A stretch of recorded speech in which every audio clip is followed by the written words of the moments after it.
Hello everyone, welcome back to our channel this side Sidhi. And आज की class में हम बात करने वाले हैं रिवोल्ट ऑफ 1857 के बारे में। तो अगर आप सभी इग्नू से प्रिपरेशन कर रहे हैं अपने एग्जाम की, तो MHI 109 जो हमारा कोड है, इंडियन नेशनल मूवमेंट, उसमें आपका ये एक नया चैप्टर ऐड हुआ है। तो रिवोल्ट ऑफ 1857 का जो विद्रोह है, तो उसका क्या कारण था और उसका क्या कॉन्सिक्वेंसेस रहा और उसके क्या कौन कौन से लीडर्स हमें देखने को मिलते हैं, वो सब कुछ मैं आपको आज की क्लास में डिटेल में बताने वाली हूँ। इवनली आज की क्लास जो होने वाली है वो आपके हर एक एग्जाम के लिए हेल्पफुल होने वाला है। तो अगर आप UGC नेट UPSC जैसे एग्जाम की भी प्रिपरेशन कर रहे हैं, तो आज की क्लास आप सभी के लिए हेल्पफुल होगी। तो बिना वीडियो को स्किप करे वीडियो के एंड तक बने रहिएगा, जस्ट बिकॉज ये सिर्फ एक वीडियो और आपके हर एक एग्जाम, यानी कोई भी कॉम्पिटेटिव और एंट्रेंस एग्जाम आप सभी दे रहे हैं, कोई भी ऐसा एग्जाम नहीं होगा जिसमें आपके रिवोल्ट ऑफ 1857 से क्वेश्चन ना पूछा जाए। तो चलिए स्टार्ट करते हैं अपनी आज की क्लास को। चैनल पर फर्स्ट टाइम हो सब्सक्राइब कर लो ताकि आपको आगे आने वाली वीडियोस की नोटिफिकेशन अपडेट मिलते रहे। यहाँ पर आप सभी देख सकते हैं रिवोल्ट ऑफ 1857 का जो विद्रोह हुआ है। जैसे कि हमें पता है कि ये जो रिवोल्ट है, इसको हमें और किस किस नाम से हम जानते हैं। एक तो फर्स्ट ऑफ ऑल सिपोय मिटोनी, ठीक है। अभी हम ये भी जानेंगे कि आखिरकार इसका नाम ये क्यों रखा गया है। लेकिन आपको एग्जाम परस्पेक्टिव से ये भी पता होना चाहिए कि रिवोल्ट ऑफ 1857 को हम और किस नामों से जानते हैं।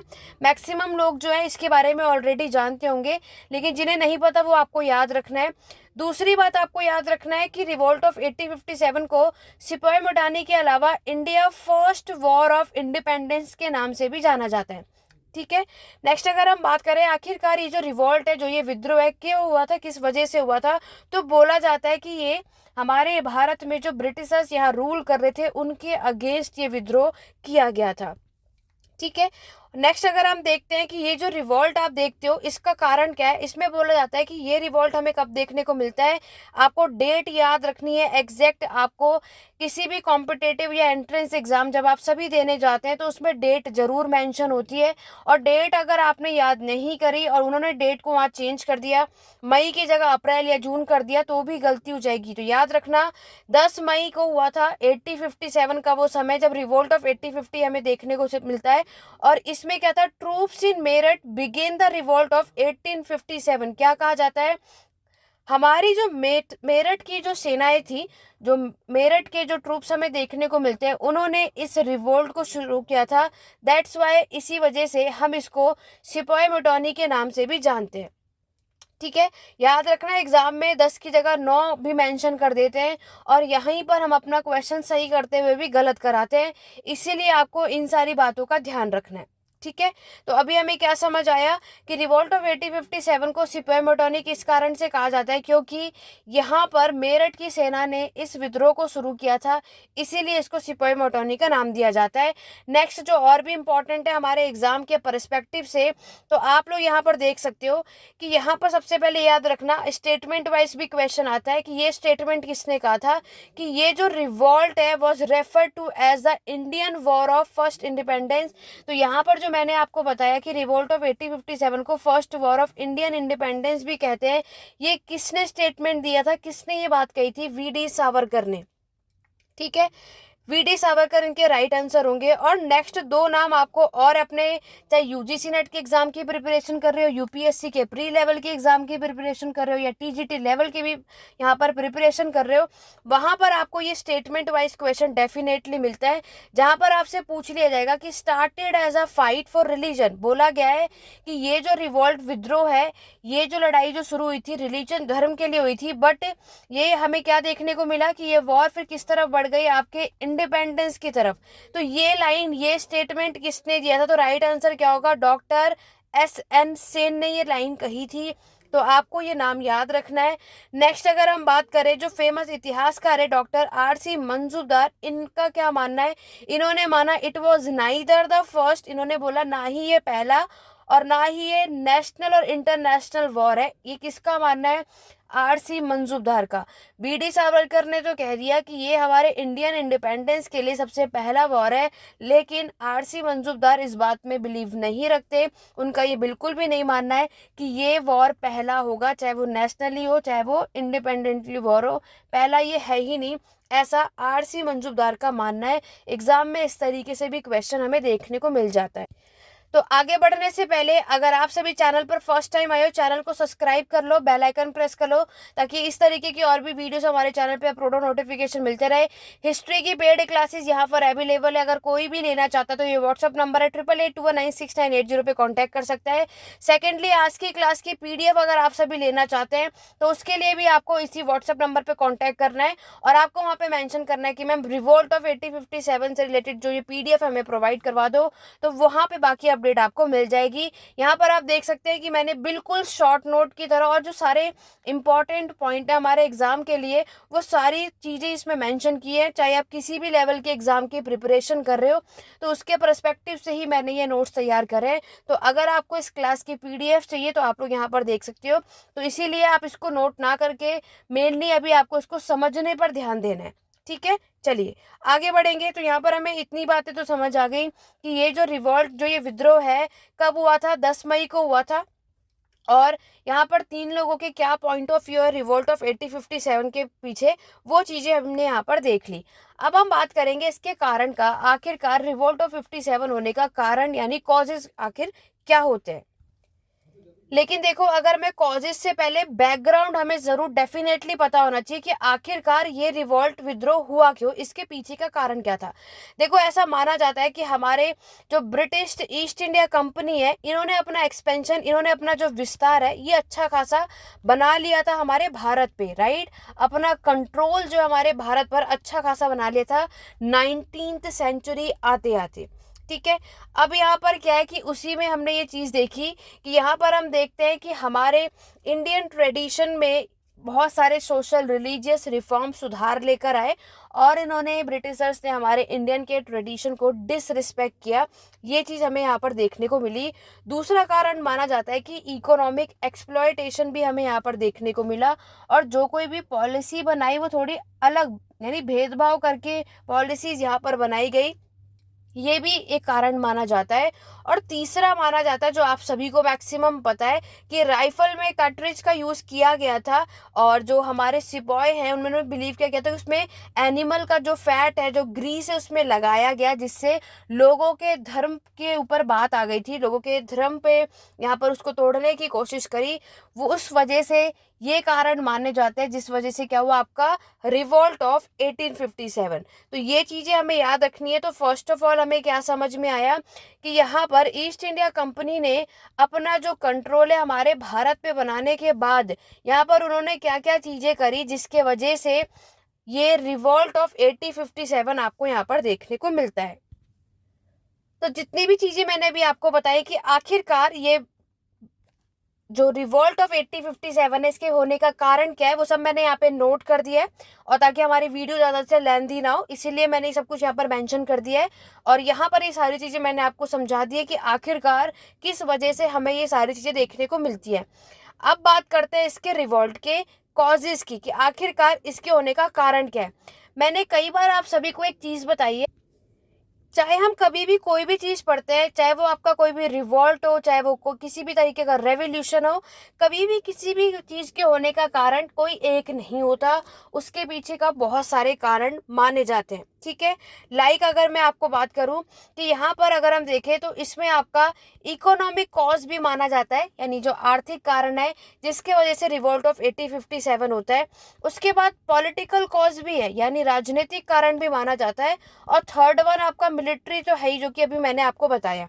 ठीक है, तो रिवोल्ट ऑफ 1857 हमारे इंडिया में अच्छा खासा वाइड स्प्रेड हमें देखने को मिला, और ऐसा कहा जाता है कि इसका मेनली फोकस जो है कौन से एरिया में आपको देखने को मिलता है, तो वो है एक तो आपका सेंट्रल और दूसरा आपका नॉर्थ इंडिया। ये दोनों चीज़ें आप यहाँ पर याद रखना।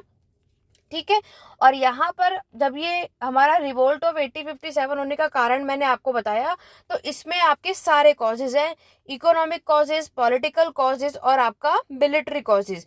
अब इन सभी को एक एक करके यहाँ पर हम समझेंगे, पहले समझ लेते हैं, फिर मैं ये सारी चीज़ें आपके एग्जाम के परस्पेक्टिव से नोट कर दूंगी, बट अभी आपको इसको समझना है। सबसे पहले हम बात करते हैं आपके इकोनॉमिक कॉज की, आर्थिक कारण की। आर्थिक कारण अगर हम यहाँ पर देखते हैं तो जैसे कि मैंने आपको बताया कि हमारे जो जनरल पब्लिक है वो क्या सफ़र कर रही थी, किस चीज़ का सफ़र कर रही होगी, हाई टैक्सेस का। सबसे बड़ी प्रॉब्लम तो यही है ना। यहाँ पर हम क्या देखते हैं कि सबसे ज़्यादा इन्हें हाई टैक्सेस यहाँ पर देने पड़ते हैं। और इकोनॉमिक इंडिया की जब देखते हैं कि हमारे ब्रिटिशर्स जो थे यहाँ पर हमारे भारत का उन्होंने अच्छा खासा शोषण किया, उनका एक्सप्लॉइट किया और अपनी कॉलोनियल इकोनॉमी यहाँ पर कराई और अपने बेनिफिट के बारे में यहाँ पर सोच रहे हैं, अपने कैपिटलिस्ट इंटरेस्ट के बारे में सोच रहे हैं और उस वजह से ये हमारे भारत का क्या कर रहे हैं, शोषण कर रहे हैं। ठीक है, जैसे कि आपको पता है कि हमारे इंग्लैंड में इंडस्ट्रियल रेवोल्यूशन की शुरुआत के बाद हम यहाँ पर क्या देखते हैं कि ब्रिटिशर्स ने अपने गुड्स को मैन्युफैक्चरिंग कराना शुरू कर दिया वहाँ पर, चाहे आपके हैंडीक्राफ्ट हो, एंटरप्राइजेज हो, सबकी बात कर रहे हैं। इंडिया में आप देखोगे ब्रिटिश ने क्या करे, अपने कंट्रोल हर जगह बना लिया, चाहे वो प्लांटेशन इंडस्ट्रीज हो, इंक्लूडिंग उसमें आपका इंडिगो, जूट, टी, कॉफी, सब कुछ आपको यहाँ पर देखने को मिलता है। ठीक है, वहीं अगर हम बात करें इकोनॉमिक में हाई टैक्सेस एक को आपने देखा और इसके बाद मैंने आपको क्या बताया, इंडस्ट्रियल रेवोल्यूशन की बात आपने यहाँ पर समझी कि इंडस्ट्रियल रेवोल्यूशन के बाद जो है आपके ब्रिटिशर्स हैं इन्होंने मैन्युफैक्चरिंग करना यहाँ पर स्टार्ट कर दिया और चाहे वो इंडिगो, जूट, टी, कॉफ़ी सबकी बात की जा रही है। नेक्स्ट अगर हम बात करें और क्या कारण माना जाता है, हमारे जो किसान है, जो पीजेंट है और जो ब्रिटिशर्स हैं, इन्होंने जैसे आपको पता है कि ब्रिटिशर्स ने आपका एक नया रिवेन्यू सिस्टम स्टार्ट कर दिया। ठीक है, एक नया रिवेन्यू सिस्टम, राजस्व जो है उसको शुरुआत कर दिया। तालुकदार और जमींदार यहाँ पर क्या करते हैं, जो कि टैक्स कलेक्ट किया करते थे, जो कि आपको ऑलरेडी पता है, उसके बारे में यहाँ पर बात की गई। और यहाँ पर क्या बोला गया, जो इस रेवेन्यू में जैसे लैंड रेवेन्यू टैक्स में आपको पता है जमींदार का जो रोल हमें देखने को मिलता है, इन्हें हटाना है। क्यों, सभी को पता है कि जमींदार या लैंडलॉर्ड जो है ये क्या करते हैं, किसानों का शोषण करते हैं, एक्सप्लॉइट करते हैं। तो बीच के जो मिडल मैन है इन्हें हटाना चाहिए। ठीक है, ये चीजें भी हमें यहाँ पर याद रखनी है जो हमारे एग्जाम पॉइंट ऑफ व्यू से इंपॉर्टेंट है। नेक्स्ट जो आपको याद रखना है 1852 का ईयर हमें याद रखना है, जिसमें लॉर्ड डलहौजी हमें याद रखेंगे। अब लॉर्ड डलहौजी ने क्या किया उसे समझोगे।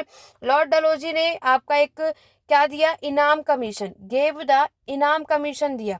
एग्जाम पॉइंट ऑफ व्यू से वेरी इंपॉर्टेंट है, पूछा जाएगा इनाम कमीशन किसने दिया था, तो राइट आंसर क्या होगा, लॉर्ड डलहौजी। और इसमें टास्क क्या था, जितने भी लैंडलॉर्ड के जो सारे लैंडलॉर्ड का जो काम है वो देखने का काम, पूरे डॉक्यूमेंट यहाँ पर तैयार किए जाए। लेकिन यहाँ पर जो डॉक्यूमेंट प्रोवाइड करना था जिसमें पूरा हर एक चीज़ प्रूव किया गया था कि इनके ओनरशिप का राइट क्या है, वो सब फेल हो गया था, ऐसा यहाँ पर कहा जाता है। बट मेनली हमें एक बात समझ में आती है, इकोनॉमिक कॉजेज तो ऑब्वियस है, एक तो इन जमींदारों का जो शोषण है उसके वजह से ये रिवोल्ट हुआ, दूसरा या ये हाई टैक्सेस के वजह से, तीसरा इंडस्ट्रियल रेवोल्यूशन के बाद जो आप देखते हो ब्रिटिशर्स ने मैन्युफैक्चरिंग गुड्स स्टार्ट कर दिया और ब्रिटिशर्स ने अपनी कॉलोनी में अच्छा खासा प्लांटेशन इंडस्ट्रीज में अपना कंट्रोल बना लिया। इस वजह से रिवोल्ट ऑफ 1857 हमें यहाँ पर देखने को मिलता है। ठीक है, आगे बात करते हैं। नेक्स्ट मैंने आपको बताया मिलिट्री कॉस्ट, तो मिलिट्री कॉस्ट तो हम पहले भी देख चुके हैं, एक ओवरव्यू जिससे आपको सारी बातें क्लियर हो ही गई। बट यहाँ पर आपको पता है कि हमारे जो ब्रिटिशर्स हैं और हमारे जो इंडिया की सेना है, इनके साथ जो ट्रीट किया जाता है या जो इन्हें सैलरी दी जाती है वो अलग अलग दी जाती थी, है ना। एक तरीके से हम क्या देख सकते हैं कि यहाँ पर हमें डिस्क्रिमिनेशन, भेदभाव देखने को मिलता है। ऐसा बोला जाता है कि ब्रिटिशर्स की जो सेना है उनको सैलरी अलग मिलती थी, हमारे भारत की जो सेना है उनको अलग मिलती थी। ठीक है, और ये भी बात कही जाती थी आपके जो ब्रिटिशर्स की जो सेना है वो सुपीरियर थे हमारे इंडियन के सोल्जर्स के कंपैरिजन में। तो बात तो ये यहाँ पर गलत है अगर हम यहाँ पर देखते हैं तो। उसके बाद यहाँ पर इन्होंने बोला हमारे भारत के जो सोल्जर्स हैं, ठीक है, और जब वो मिलिट्री में आते हैं तो उन्हें कोई भी कास्ट और रिलीजियस सिंबल जो है उसकी परमिशन नहीं है, समझ रहे हो। और यहाँ पर जो ब्रिटिशर्स है वो पूरा हमारे भारत के जो ट्रूप्स है प्राइवेट और रिलीजियस मैटर में बिल्कुल इंटरफेयर करते थे। तो ये भी एक कारण आपको यहाँ पर देखने को मिलता है। ठीक है, अब अगर हम बात करें पॉलिटिकल कॉज, जो कि सबसे इंपॉर्टेंट है हमारे एग्जाम पॉइंट ऑफ व्यू से हम बात करें, क्योंकि एग्जाम में कॉजेज से क्वेश्चन ना आए ऐसा हो ही नहीं सकता। देखो पॉलिटिकल कॉज की बात करें तो यहाँ पर ब्रिटिशर्स की पॉलिसी थी और इन्होंने इमीडिएट क्या कर लिया, एनेक्स कर लिया और अपना विस्तार कर लिया किसके अंडर में रह करके, जो डॉक्ट्रिन ऑफ लैप्स हुआ था ना उसके अंडर में रह करके आप देखते हो। और डॉक्ट्रिन ऑफ लैप्स की अगर मैं बात करूँ तो इसको शुरू करने वाले, इसको प्रमोट करने वाले कौन थे? लॉर्ड डलहौजी का नाम हमें याद रखना है। तो ये मानते हैं कि ये प्राइमरी कॉज है हमारे रिवॉल्ट ऑफ 1857 होने का। दूसरा अगर नेक्स्ट अगर हम बात करें आपके बिटवीन 1848 से लेकर के 1856 की हम बात करते हैं, तो ये वो समय है जब डॉक्ट्रिन ऑफ लैप्स की जब शुरुआत हुई। और हमारे जो ये लॉर्ड डलहौजी हैं ये उस टाइम पर क्या थे? गवर्नर जनरल ऑफ इंडिया थे। टाइम पीरियड याद रखना, governor general of India Lord Dalhousie जो है वो कौन से समय पर थे? एग्जाम में स्टेटमेंट वाइज में ईयर भी मेंशन हो जाता है, ठीक है। ये भी आपको ये चीज़ याद रखनी है। और यहाँ पर धीरे धीरे इन गवर्नर जनरल ने आपके क्या करा? बहुत सारी जगहों को एनेक्स कर लिया था, अपने कंट्रोल में कर लिया था। लाइक अगर हम बात करें सतारा को सबसे पहले इन्होंने 1848 में एनेक्स किया। सतारा के बाद नेक्स्ट अगर मैं बात करूँ आपके संभलपुर, जो कि 2 साल बाद यानी 1850 में इन्होंने जगह को कॉन्कर किया। संभलपुर के बाद अगर हम बात करते हैं आपका आएगा झांसी, जहाँ पर 1853 में इन्होंने जहाँ पर अपना कंट्रोल किया। देन हम बात करेंगे नागपुर की। अब आप कहोगे कि मैम ये आपने इस तरीके से क्यों लिखा, क्या हमें ये सारा याद करना है? बिल्कुल डेफिनेटली याद करना है, जस्ट बिकॉज ये आपके एग्जाम में क्रोनोलॉजिकल फॉर्म में पूछे जाते हैं। तो इसीलिए मैंने आपको सीक्वेंस वाइज में बताया है, टाइम पीरियड के साथ बताया है। नागपुर के बाद जयपुर में इन्होंने अपना कंट्रोल बनाया था 49 में, ठीक है। और उसके बाद यहाँ पर इन्होंने आपके भगत में, जो कि 8 साल बाद आप देखोगे 1850 में। तो हमें ये चीज़ें याद रखनी है कि इन्होंने अपना जो कंट्रोल है, जो अपना एनेक्स किया था 1848 से लेकर के 50 तक हम देखते हैं यहाँ पर इन्होंने अपना कंट्रोल बनाया। और ये हमारे एग्जाम पॉइंट ऑफ व्यू से बहुत इंपॉर्टेंट है। अब देखो और इम्पॉर्टेंट चीज़, यहाँ पर आपका एक एक्ट लाया गया, वो एक्ट का नाम है religious डिसएबिलिटीज act. Religious disability act जो है ये हमें 1850 में देखने को मिलता है, ठीक है। तो ये एक कारण था। और यहाँ पर लॉर्ड डलहौजी ने यहाँ पर अपना एक्शन भी लिया, क्योंकि ऐसा माना जाता है कि इनके समय पर जो प्रशासन है वो बहुत ही खराब था, ठीक है। और बहुत सारे लोग उस समय अनएम्प्लॉयमेंट थे, बेरोजगार हमें देखने को मिलते हैं। तो उसी वजह से यहाँ पर क्या होता है कि लॉर्ड डलहौजी ने फिर यहाँ पर एक्शन लिया। अवध जो है उस टाइम पर हमारे एंटी ब्रिटिश सेंटीमेंट में हमें देखने को मिलता है। और वो हमारा टाइम था जब मुगल्स के जो लास्ट रूलर थे बहादुर शाह सेकंड, उनकी डेथ हुई थी, ठीक है। और तब उन्होंने यहाँ पर प्रमोट किया था डलहौजी को, किस बात को प्रपोज कर रहा था कि यहाँ पर मुगल का जो एम्परर की जो टाइटल है उनको ख़त्म कर दिया जाए, अबॉलिश कर दिया जाए। क्या कर दिया जाए? तो यहाँ पर जो मुगल्स को टाइटल दिए जाते हैं ना, जो उपाधियाँ दी जाती हैं, उसको यहाँ पर क्या कर दिया जाए? अब अबॉलिश कर दिया जाए, क्योंकि अब वो चीज़ ख़त्म हो चुकी थी बहादुर शाह सेकंड के बाद। आपको पता है 1858 की हम बात करें तो उसके बाद कोई भी मुगल रूलर नहीं था, वो लास्ट थे बहादुर शाह सेकंड, हमें याद रखना है। उसके बाद मुगल एम्परर कोई नहीं रहा, ठीक है। मुगल एम्परर का टाइटल ये सब कुछ यहाँ पर क्या हो चुका था? ख़त्म हो चुका था, अबॉलिश हो चुका था। ये सारी चीज़ें आपको अपने एग्जाम के पर्सपेक्टिव से याद रखना है, ठीक है। तो ये हो गए हमारे सारे पॉलिटिकल कॉजेज जो हमें एग्जाम पॉइंट ऑफ व्यू से याद रखना है। अब सबसे इम्पॉर्टेंट चीज़ है वो है लीडर्स, वेरी इंपॉर्टेंट। यहाँ से सबसे ज़्यादा क्वेश्चन हमारे एग्जाम में बनते हैं। रिवोल्ट ऑफ 1857 में लीडर्स आपको कौन कौन से देखने को मिलते हैं, वो भी अलग अलग जगहों पर। यहाँ से क्वेश्चन आए ऐसा हो ही नहीं सकता, वो भी स्टेटमेंट वाइज से भी आप देखोगे। पहले तो हमें याद रखना है दिल्ली, अगर आप सभी को पता है जल्दी से सभी कमेंट करेंगे। दिल्ली से कौन से लीडर खड़े थे, लखनऊ से कौन से थे। नेक्स्ट अगर हम बात करेंगे आपके कानपुर, ये टेबल कोई भी स्किप नहीं करेगा, वेरी इंपॉर्टेंट है, मैं बार बार बोल रही हूँ। और अगर आपने इस वीडियो को कम से कम 2 बार ज़रूर देखना, अगर आप जिस भी एग्ज़ाम की प्रिपरेशन कर रहे हो, आपके लिए बहुत हेल्पफुल है। और आप सभी देख रहे हो कि मैं यहाँ पर आपके सामने ही, ठीक है, आपके सामने ही सब कुछ चीज़ नोट कर रही हूँ, हर एक चीज़। थोड़ी वीडियो इस वजह से लेंथी हो सकती है, लेकिन सारा कॉन्सेप्ट हमें यहाँ पर क्लियर ज़रूर होगा। और ये नोट्स मैं आपको शेयर कर दूंगी, उसके लिए मेरे साथ बने रहो। और इस वीडियो को ज़्यादा से ज़्यादा शेयर करो, लाइक करो, ताकि आपका रिस्पॉन्स अच्छा रहेगा। ताकि आपके और भी वीडियोस हमारे चैनल पर आए। वीडियो पसंद आ रही हो, कॉन्सेप्ट क्लियर हो रहा है तो डेफिनेटली आपको एक छोटा सा लाइक करना है, तो इतना तो बनता ही है। चलिए अभी तक जल्दी से सभी को लिखना है। दिल्ली से अगर हम बात करें, एग्जाम में ये मैच दी फॉलोइंग के थ्रू पूछे जाते हैं। बहादुर शाह सेकंड खड़े थे। कौन?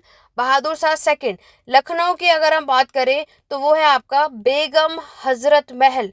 बेगम हजरत महल जो है वो आपके लखनऊ से आपको देखने को मिलते हैं। कानपुर से आप सभी को पता होगा नाना साहिबा में देखने को मिलते हैं, राइट। वहीं अगर हम झांसी से बात करें तो रानी लक्ष्मीबाई का नाम तो सभी ने सुना होता, सभी को पता है झांसी की रानी, तो यहीं से हमें समझ में आ जाता है। ग्वालियर से बात करें तो आपको तात्या टोपे के नाम याद रखना है, ग्वालियर से वो खड़े थे।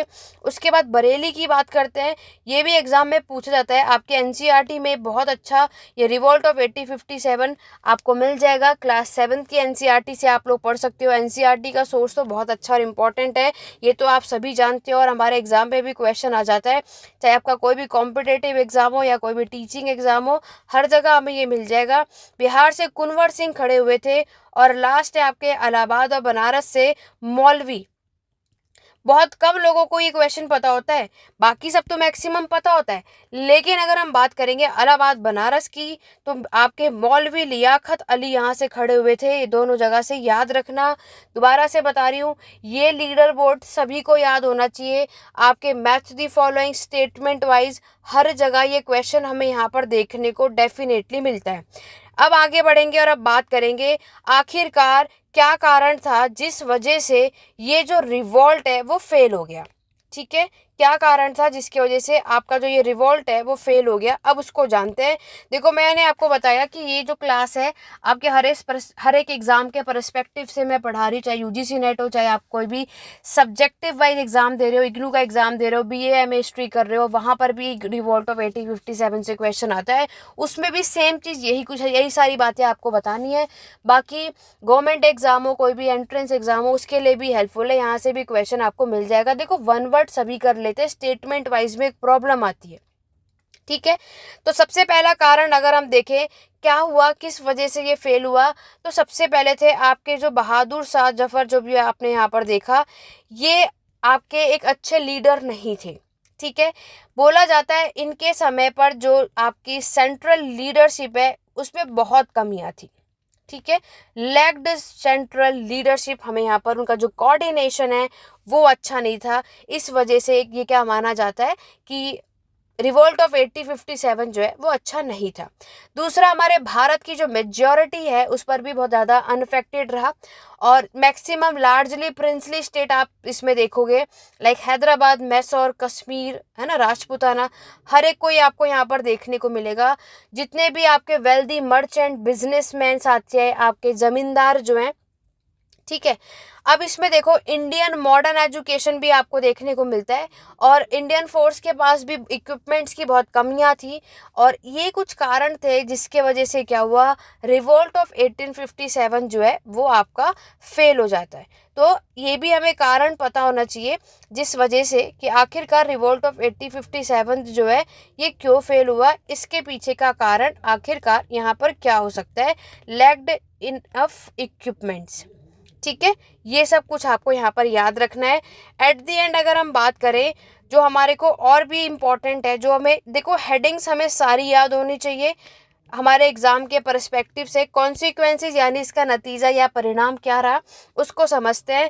तो ये सभी को पता होगा, ईस्ट इंडिया कंपनी जो है हमारे भारत में रूल कर रही थी, वो खत्म हो जाती है उसका पावर।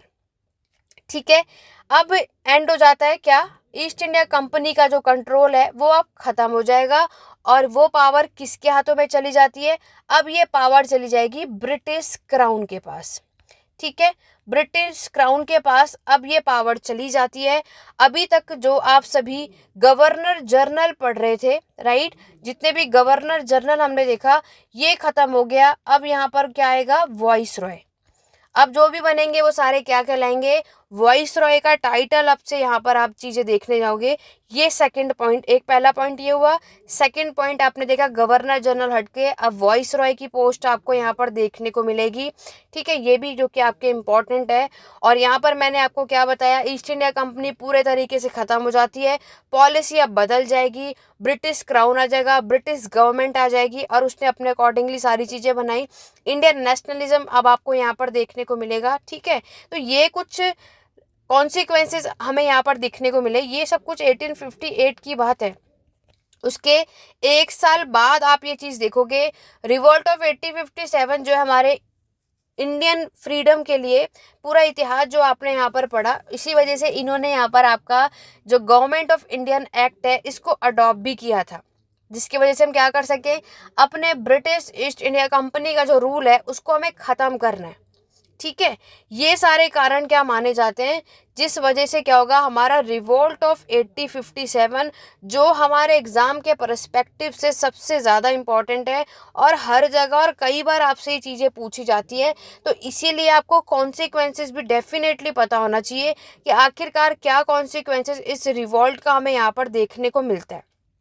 ठीक है, और दूसरी बात, अब जैसे मैंने आपको बताया वॉइस रॉय की पोस्ट आ जाती है एग्जाम में, ये भी क्वेश्चन आएगा सबसे पहला वॉइस रॉय कौन बना, कौन थे, तो राइट आंसर होगा लॉर्ड कैनिंग। ठीक है, लॉर्ड कैनिंग आपको first voice Roy of India हमें यहाँ पर देखने को मिलते हैं। ये चीज़ें भी आपको याद रखनी है। नेक्स्ट और क्या चीज़ें हमें यहाँ पर देखने को मिली, अब आपको यहाँ पर इंडियन काउंसिल एक्ट की शुरुआत हुई। इंडियन काउंसिल एक्ट आपको देखने को मिलेगा जो कि 1861 का था। यहाँ पर टाइम पीरियड भी याद रखना, इसके थ्रू क्या इंट्रोड्यूस हुआ था, आपका पोर्टफोलियो सिस्टम। ठीक है, पोर्टफोलियो सिस्टम की शुरुआत हुई थी। टाइम पीरियड भी याद रखना, मैंने आपको बताया ये मैं आपको यूपीएससी यूजीसी नेट एग्जाम तक की प्रिपरेशन करा रही हूँ, इसलिए हर एक चीज़ मैं आपको साथ में बताती भी चल रही हूँ, इसलिए आपको ये चीज़ें यहाँ पर याद रखना है। नेक्स्ट अगर हम बात करें, आपका इंडियन पैनल कोड भी हमें यहाँ पर देखने को मिलता है। ठीक है, इंडियन पैनल कोड आप देखोगे उसका टाइम पीरियड 1858 में आप देखोगे। आपका कोड ऑफ क्रिमिनल प्रोसीजर का ये भी इसकी शुरुआत हुई। ये सब किसने किया, लॉर्ड कैनिंग के बारे में मैं आपको बता रही हूँ। लॉर्ड कैनिंग के टाइम पर अगर हम देखते हैं, सबसे इम्पॉर्टेंट चीज़ है, इन्होंने आपके पोर्टफोलियो सिस्टम को इंट्रोड्यूस किया, इन्होंने आपके इंडियन पैनल कोड को शुरू किया। एग्जाम में ये पूछा जाता है। और क्या किया लॉर्ड कैनिंग ने, इन्होंने आपके यहाँ पर इंट्रोडक्शन किया, क्या, introduction of code of criminal. Exam के लिए इंपॉर्टेंट है और वेरी इंपॉर्टेंट है, मैं दोबारा से बता रही हूँ। रिवोल्ट ऑफ 1857 से रिलेटेड ये क्वेश्चन आ जाता है, इसलिए हर एक चीज़ मैंने यहाँ पर नोट करी है ताकि आपको कहीं और से कुछ और पढ़ने की रिक्वायरमेंट इतनी ना पड़े, सब कुछ आपका यहीं से काम बन जाए। समझ रहे हो, लॉर्ड कैनिंग हमें डेफिनेटली इनसे रिलेटेड जो इंपॉर्टेंट फैक्ट्स है वो आपको याद रखना है। बाकी जो मैंने इमीडिएट कॉजेज भी हैं, जो मैंने आपको ऊपर चीज़ें करवाई ना, जो मैंने आपको कारण बताए, और इसमें आपके अगर मिलिट्री के अलावा अगर हम बोलें इमीडिएट कॉजेज़ भी होते हैं। जैसे मैंने अभी जो ये आपको लिखवाया है ना, ये ग्रीस वाली जो बातें, ये इमीडिएट कॉज कहलाती हैं, याद रखना, इमीडिएट कॉज, जिसकी वजह से यहाँ पर जो ग्रीस कार्टेज का हमने जो र्यूमर जो फैला था, जो अफवाहें फैली थी कि राइफल में यहाँ पर कार्टेजेस ग्रीस जो काओ का या पिग का फैट लगाया जा रहा है उसका यूज़ किया जा रहा है, ये भी एक कारण था रिवोल्ट ऑफ 1857 का, जो कि इमीडिएट कॉज माना जाता है, जो कि आपको इम्पॉर्टेंट है एग्जाम के परस्पेक्टिव से। लीडर वाले बोर्ड पर आ जाओ। लीडर के बोर्ड पर मैंने आपको बताया कि यहाँ पर हर अलग अलग जगहों पर रिवोल्ट हमें देखने को मिला। जैसे मैंने आपको लखनऊ के बारे में बताया, लखनऊ के बारे में आपने पढ़ा, ये जो हमें नेक्स्ट जो इम्पोर्टेंट चीज़ आपको याद रखनी है, लखनऊ आपको याद रखना है, ये जो कैपिटल है वो किसकी कैपिटल है, कैपिटल ऑफ अवध। बेगम हजरत महल यहाँ से खड़े थे। ठीक है, मैंने आपको बताया ही। कानपुर मैंने आपको बताया, नाना साहिब आपने देखोगे ये अडॉप्टेड सन थे पेशवा बाजीराव सेकंड के, ये भी आपको इम्पोर्टेंट चीज़ याद रखनी है। नाना साहिब के बाद इस चीज़ को कंटिन्यू किया था आपके तात्या टोपे ने, ये भी हमें एग्जाम पॉइंट ऑफ व्यू से याद रखना है। झांसी की रानी मैंने आपको बताया, ये आपके झांसी से खड़ी थी, है ना, यहाँ पर हमें आपको याद रखना है। और यहाँ पर ये आपने इन्होंने अपने सन को अडॉप्ट किया था, और ठीक है, और जिसके लिए ब्रिटिशर्स ने मना कर दिया था, ये सारी बातें आपको पता है, ये भी आपको याद रखना है। ग्वालियर आपको एग्जाम के पर्सपेक्टिव से याद रखना है, जिसमें मैंने लक्ष्मीबाई और तात्या टोपे का नाम आपको मेंशन किया है। और ग्वालियर को रिकैप्चर यानी दोबारा से रिकैप्चर ब्रिटिशर्स के द्वारा कर लिया गया था, ऐसा कहा जाता है। ये सारी चीज़ें हमें अपने एग्जाम के पर्सपेक्टिव से याद रखना है। देखो, मैंने आपको ये सारी चीज़ें तो बता दी, लेकिन इसके अलावा ब्रिटिशर्स के ऑफिशियल कौन थे जिन्होंने इस रिवोल्ट को सप्रेस किया था, एग्ज़ाम में ये चीज़ें भी आ जाती है, तो मैं आपको ये भी यहाँ पर मेंशन कर देती हूँ। जैसे दिल्ली का मैंने आपको बताया, और एग्ज़ाम में ये भी क्वेश्चन आता है, तो यहाँ पर मैं इसलिए साइड में ही मेंशन कर देती हूँ, जॉन निकोलसन, ये भी इम्पॉर्टेंट है ना, हमें अपने एग्जाम के लिए ये भी याद रखना है। और लखनऊ की बात करें तो यहाँ पर आपको हेनरी लॉरेंस का नाम याद रखना है। किसका नाम? हेनरी लॉरेंस का नाम हमें याद रखना है। कानपुर की बात करें तो यहाँ पर हमें सर कर्लिन जो है आपके कर्नल सॉरी, और यहाँ पर कैंपबेल, ये हमें याद रखना है। ठीक है, फिर आता है आपका झांसी और ग्वालियर, तो यहाँ पर हमें ह्यूज रोज का नाम याद रखना है, बहुत इंपॉर्टेंट है ये table. Definitely one word match the following statement wise, हर जगह आपको ये क्वेश्चन मिल जाता है, तो इसीलिए हमें ये सारे क्वेश्चन आने ही चाहिए सभी को, कोई भी इसको स्किप ना करे, यही सजेस्ट मैं आपको करूँगी। नेक्स्ट अगर हम बिहार की बात करें तो विलियम टेलर, आपको ये नेम याद रखना है। ठीक है, और लास्ट है आपका कर्नल ऑनसेल। ठीक है, कर्नल ऑनसेल जो है ये लास्ट है। तो ये पूरी टेबल हमें यहाँ पर याद रखनी है अपने एग्जाम के पर्सपेक्टिव से। बाकी इसका फेल होने का कारण मैंने आपको बता ही दिया। ठीक है, ये भी आपको याद रखना है। और थर्ड वन, आप जो मैंने प्रिंसली स्टेट भी मैंने आपको बताया, जो लार्ज प्रिंसली स्टेट है, ये भी एक कारण माना जाता है, मैंने आपको बताया। और लिमिटेड रिसोर्सेज भी थे। ठीक है, हमारे पास रिसोर्सेज उस टाइम पर इतने थे नहीं, ये भी एक फेल होने का कारण माना जाता है। ठीक है, ये भी आपको याद रखना है। और चौथी बात ये भी मानी जाती है कि मिडिल क्लास का इस रिवोल्ट में कोई पार्टिसिपेशन था नहीं या रहा नहीं, जिसके वजह से आपका ये रिवोल्ट ऑफ 1857 पास हुआ नहीं और फेल हो गया। क्योंकि फेल भी तो हुआ तो उसके पीछे भी तो बहुत सारे कारण है, इन लोगों का सपोर्ट भी होता तो बात बन जाती। रिजल्ट मैंने आपको क्या बताया कि finally British east India company का रूल खत्म हो जाता है, डायरेक्ट रूल आपके ब्रिटिश क्राउन के हाथ में आ जाता है, वॉइस रॉय की पोजीशन हमें देखने को मिलती है। ओवरऑल हमें यहाँ पर क्या समझ आता है, रिवोल्ट ऑफ 1857 जो है वो क्या हो गया, आपका फेल हो गया। अब मैं आपको एग्जाम के पर्सपेक्टिव से बुक मेंशन कर रही हूँ, वेरी इंपॉर्टेंट है, कोई भी स्किप नहीं करेगा। ठीक है, तो ये सब कुछ आपको याद रखना है। अभी मैंने आपको पहली बुक ऑलरेडी यहाँ पर बता दी है, जो कि आपको देखने को मिला, Indian war of independence. Revolt of 1857 के जितनी भी बुक्स हैं हमें अपने एग्ज़ाम के पर्सपेक्टिव से डेफिनेटली आना चाहिए। तो यहाँ पर एक बार जल्दी से आपके विनायक दामोदर सावरकर, वीडी सावरकर का नाम मैंने आपको बताया जिन्होंने इस बुक को लिखा। नेक्स्ट बुक की अगर हम बात करें, जो कि बुक लिखी गई आपकी रिबेलियन 1857, रिबेलियन 1857 है। अब यहाँ पर अगर हम बात करें, आप में से सभी को रहता है कि मैम आप पेड क्लासेस लेते हो, तो यहाँ पर आप पेड क्लासेस में किस तरीके से पढ़ाते हो और क्या होता है, तो आज की क्लास आप लोग जिस तरीके से देख रहे हो सेम एज इट इज़ आपकी पेड क्लासेस में भी पढ़ाया जाता है। तो अगर आप में से कोई भी पेड क्लासेस लेना चाहता है आपके जिस भी एग्ज़ाम के लिए, तो व्हाट्सएप नंबर आपको स्क्रीन पर शो हो रहा है, नहीं तो आपको कमेंट बॉक्स में दिख जाएगा, 8881969880। आप उस पर कॉन्टैक्ट करके और आप किस एग्ज़ाम की प्रिपरेशन के लिए हिस्ट्री की क्लास लेना चाहते हैं आप वहाँ मेंशन कर सकते हैं। बाकी की डिटेल आपको वहीं पर मिल जाएगी। सब कुछ आपके एग्ज़ाम के पर्सपेक्टिव से उसके सिलेबस के अकॉर्डिंगली ही पढ़ाया जाएगा, और इसी तरीके से ही आपको क्लास के नोट्स और सेपरेटली जो नोट्स मिलते हैं सब कुछ प्रोवाइड होगा। ठीक है, और यहाँ पर क्लास के नोट्स में आपने देखा कि क्लियरली हमने शॉर्ट नोट में हर एक चीज़ यहाँ पर मैंने मेंशन कर दी है, कहीं भी आपको कुछ और पढ़ने की रिक्वायरमेंट नहीं होगी।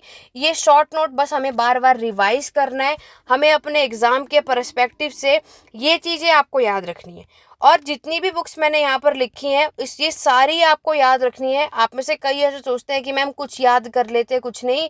अगर आप लोग इग्नू का एग्ज़ाम दे रहे हो या कोई भी सब्जेक्टिव वाइज एग्ज़ाम दे रहे हो बीए या एमए के पर्सपेक्टिव से, तब तो आपको सारी बुक याद करने की रिक्वायरमेंट नहीं है। जितने आप लोग अपने अकॉर्डिंगली याद कर सको उतना याद कर सकते हो। लेकिन अगर आप किसी भी कॉम्पिटिटिव एंट्रेंस एग्ज़ाम की प्रिपरेशन कर रहे हो तो जितनी भी बुक मैंने आज की क्लास में यहाँ पर मेंशन करी हैं आपको ये सारी की सारी याद करनी है।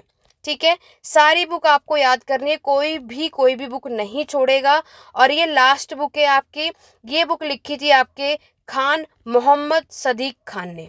ठीक है, ये सारी बुक हमारे एग्जाम के पर्सपेक्टिव से इम्पॉर्टेंट है। रिवोल्ट ऑफ 1857 से रिलेटेड मैंने आपको पूरी कोशिश करी है कि एग्जाम के पर्सपेक्टिव से सारी चीज़ें मैं आपको बता सकूं। इसके अलावा कोई भी डाउट या क्वेरी आप कमेंट के थ्रू पूछ सकते हैं, आपकी सारी चीज़ों को क्लियर किया जाएगा। इसी तरीके से और भी वीडियोज़ को देखने के लिए जल्दी से एक बार लाइक और शेयर कर दो।